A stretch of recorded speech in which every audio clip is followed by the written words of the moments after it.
बिस्मिल्लाहिर्रहमानिर्रहीम अस्सलाम वालेकुम students, welcome to learning with Rizwan. एक और लेक्चर के साथ आपकी खिदमत में हाजिर हूँ। हमारा चैप्टर 2 चल रहा है, जिसके अंदर हम आज स्टडी करने जा रहे हैं लास्ट टॉपिक। इसके बाद क्वेश्चन आंसर और टर्म्स का होगा और पास्ट पेपर MCQs और क्वेश्चन आंसर्स पर वीडियोज़ होंगी। तो आज हम लास्ट लेक्चर पढ़ रहे हैं, that is on data organisation and data analysis, और साथ हम देखेंगे कि मैथमेटिक्स का बायोलॉजी में क्या किरदार है। तो सबसे पहले बात करते हैं डाटा ऑर्गेनाइजेशन के। डाटा ऑर्गेनाइजेशन क्या होता है जी? आप जब एक्सपेरिमेंट करते हैं तो आपके रिसर्च में ढेर सारा आपके पास आता है डाटा, ठीक है जी।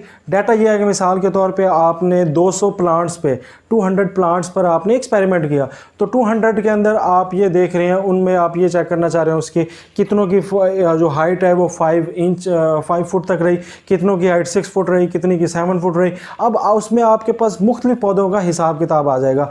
तो ऐसे डाटे को आप फिर को क्या करते हो, इकट्ठा करते हो, फिर अलहदा करते हो, फिर सॉर्ट करते हो, फिर ऑर्गेनाइज करते हो। तो इसको हम कहते हैं भाई ये डाटा ऑर्गेनाइजेशन, हम इसको इकट्ठा कर रहे हैं। फॉर एग्जांपल इसको आप रिप्रेजेंट कैसे करते हैं? इसको आप तस्वीर के ज़रिए भी रिप्रेजेंट कर सकते हैं, ठीक है। इसको आप ग्राफ्स के ज़रिए भी एक्सपेरिमेंट कर सकते हैं, इसको आप चार्ट्स के ज़रिए एक्सपेरिमेंट कर सकते हैं, फ्लो चार्ट्स के ज़रिए रिप्रेजेंट कर सकते हैं।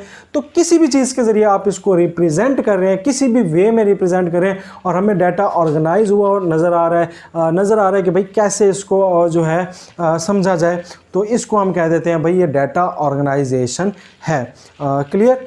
इसके बाद है जी डाटा एनालिसिस। अब डाटा एनालिसिस क्या होता है?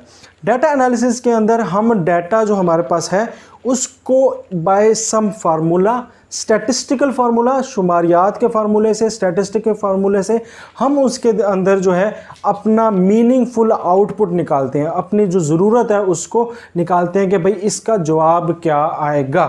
तो डाटा एनालिसिस आपके जो डाटा है उसको समझना, उसको एनालाइज करना, उसके अंदर जितनी कोई खुफिया बातें हैं, छुपी हुई बातें हैं, उसमें से वो आउटपुट निकालने को डाटा एनालिसिस कहते हैं। यानी अपने जो रॉ डाटा है उसका तज्जिया करना, उसको समझना, ठीक है जी। तो इसके अंदर जो आपकी बुक के अंदर लिखी है वो सिंपल सा एक स्टेप लिखा है जिसे कहते हैं रेशो एंड प्रोपोर्शन, ठीक है जी। रेशो को उर्दू में बोलते हैं जी निस्बत, और प्रोपोर्शन को बोलते हैं तनासुब।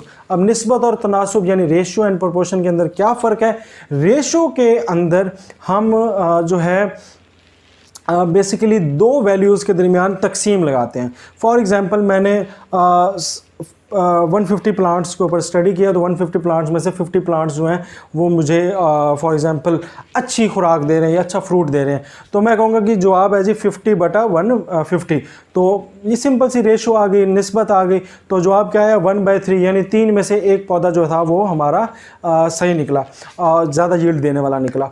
तो सिंपल सा इसको हम कहते हैं 1/3 करके रेशो हमने निकाल ली। तो सिंपल आपने एक वैल्यू को ऊपर रखना है, नीचे तकसीम करना है, डिवाइड करना है, नीचे एक और वैल्यू को रखना है, उनको आपस में डिवाइड कर देना है। जो आपके पास जवाब आए उसको हम कह देंगे कि ये इसकी रेशो हो गई है। मगर अगला चीज़ है प्रोपोर्शन। अब प्रोपोर्शन क्या होता है? इसको हम उर्दू में बोलते हैं तनासुब। अब प्रोपोर्शन कैसे निकालते हैं? ये बेसिकली दो रेशोज़ के दरमियान में जो है वो रिलेशनशिप और एसोसिएशन बताता है। फॉर एग्जांपल दो वैल्यूज़ क्या हैं? अब आपने एक बार एक्सपेरिमेंट किया, उसके अंदर आपने कहा जी 20 मलेरिया के पेशेंट को मैंने ऑब्ज़र्व किया, तो 20 में से जो 14 हैं ना मलेरिया के पेशेंट वो आ गए हैं, और 6 जो है वो तंदुरुस्त या हेल्दी पाए गए वो मलेरिया के पेशेंट में। तो अब रेशो का बनी 14/220, ये एक रेशो बन गई। अब एक और रेशो आपने बनानी है कि अगर इसी तरह 100 का हो, ठीक है, 100 का हो तो क्या जवाब होगा? 100 बंदों पे करें एक्सपेरिमेंट तो क्या जवाब होगा? अब दूसरी तरफ जो है एक वैल्यू दी हुई है, दूसरी वैल्यू नहीं दी हुई, तो अब बाय प्रोपोर्शन हम दूसरी वैल्यू भी निकाल सकते हैं। तो सिंपल यह है कि आपने पहले रेशो जो आई है 14/20 उसको एक साइड पे कर लें, और x/100 x हमारी जो मालूम करनी है वैल्यू उसको एक साइड पे कर लें।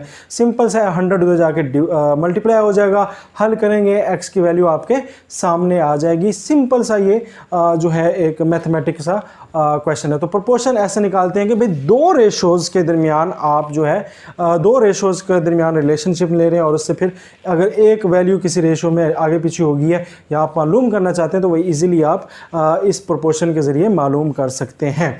सो जी नेक्स्ट टॉपिक इज़ मैथमेटिक्स, और इसका क्या रोल है? तो बायोमैथमेटिक्स में मैथमेटिक्स जो है उसका बहुत ज़्यादा रोल है, ठीक है। जब हम रिसर्च करते हैं तो हमारा सारा किताब हिसाब किताब पे होता है। अगर आपने 500 प्लांट्स के ऊपर स्टडी कर रहे हैं, 1000 प्लांट्स के ऊपर स्टडी कर रहे हैं, तो जब तक आप उंगली पे या कैलकुलेटर पे या कंप्यूटर पे या किसी सॉफ्टवेयर पे हिसाब किताब नहीं करेंगे तो आपका रिसर्च मुकम्मल नहीं होगी। तो मैथमेटिक्स बहुत ज़्यादा ज़रूरी है। इसके अंदर जो आजकल सबसे ज़्यादा यूज़ हो रही है वो जेनेटिक्स के अंदर यूज़ हो रही है, जहाँ पर हम जीन की स्टडी करते हैं। ये आगे जाके आप पढ़ेंगे कि भाई जीन क्या होता है।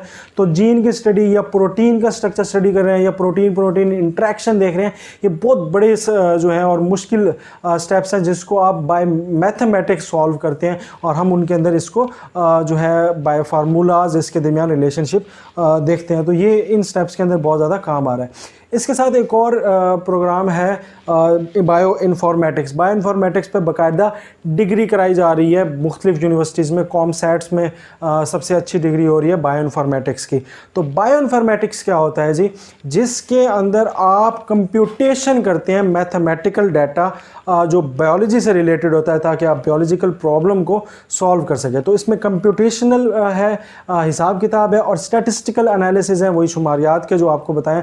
तो इस तरह के जब आप डाटे को करते हैं तो बायो इन्फॉर्मेटिक्स आता है। और बायो इन्फॉर्मेटिक्स आजकल जो है वो छाई हुई है इसमें कंप्यूटर की फील्ड में, क्योंकि बायोलॉजी जो है वो आहिस्ता आहिस्ता एडवांस हो रही है, कंप्यूटर की तरफ आ रही है। ठीक है, इसकी बहुत ज़्यादा जो है आजकल मांग भी है। तो यही आज का लेक्चर है। आई होप आपको तमाम कंसेप्ट क्लियर हो गए होंगे, और नेक्स्ट लेक्चर के अंदर हम इंशाल्लाह एक्सरसाइज क्वेश्चन आंसर्स भी करेंगे और टर्म्स को भी देखेंगे। चैनल को आपने करना है सब्सक्राइब, वीडियोस को शेयर करें दूसरे दोस्तों तक, और हमारी वीडियो को लाइक भी करें। और दैट्स इट। अल्लाह हाफिज़।